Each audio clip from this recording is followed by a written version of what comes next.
Hello नमस्ते good morning टसिदेले लास अनि सन्चै हुनुहुन्छ। यो चाहिँ टेम्बाथाङको घरहरू चाहिँ यस्तो रहेको छ, देख्न सक्नुहुन्छ। यस्तो दामी दामी पुरानो घरहरू छ यहाँनिर। म चाहिँ अहिले टेम्बाथाङ गाउँमा घुम्दैछु साथीहरू।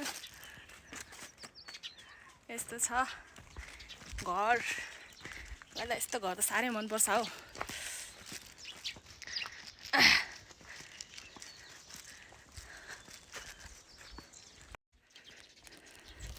गाउँघरमा है बिहानै उठेर लखर लखर लखर लखर गाउँ घुम्न जस्तो रमाइलो चाहिँ कहाँ होला गाई साथीहरू।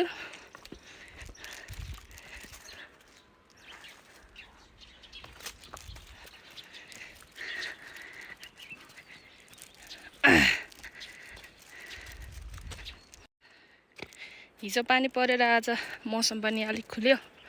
हिजोतिर त धुम्म भएर यताउता कतै पनि नदेख्ने भएर कस्तो झ्याउलायो। आज चाहिँ यताउता अलिअलि भए पनि देखिरहेछ, तर यो बादल जस्तो लागेको थिएन भने त माथि माथि हिमालहरू देख्छ नि। यो डाँडामाथि जुगल हिमाल यस्तो मजाले देख्थ्यो, तर मौसमै कस्तो भयो क्या, धुम्मै भयो। अनि आज चाहिँ हाम्रो लास्ट दिन हो यहाँ गाउँमा। आज चाहिँ हामी काठमाडौँ फर्किँदैछ साथीहरू। छुर्पीको दानाको के छ नि भाउ, रमाइलो रहेछ नि टेम्बाथाङ गाउँ।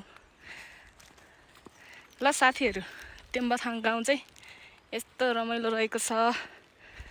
टेम्बाथाङको साथीहरूले यो भिडियो हेर्दै हुनुहुन्छ भने आफ्नो गाउँको कतिको याद आएको छ भन्नु होला है त साथीहरू। मलाई चाहिँ आफ्नो गाउँको धेरै याद आउँछ, संसारको जुनसुकै कुनामा भए पनि।